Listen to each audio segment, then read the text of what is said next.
Fermentation technology is actually the longest running course in the MIT professional education portfolio.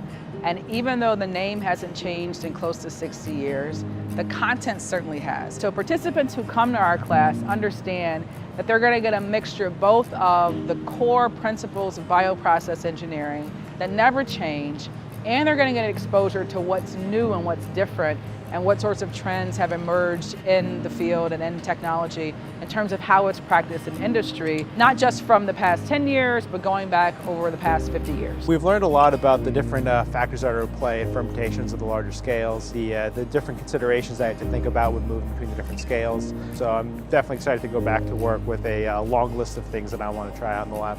So our course faculty is 7 instructors. 3 of us are full-time faculty here at MIT.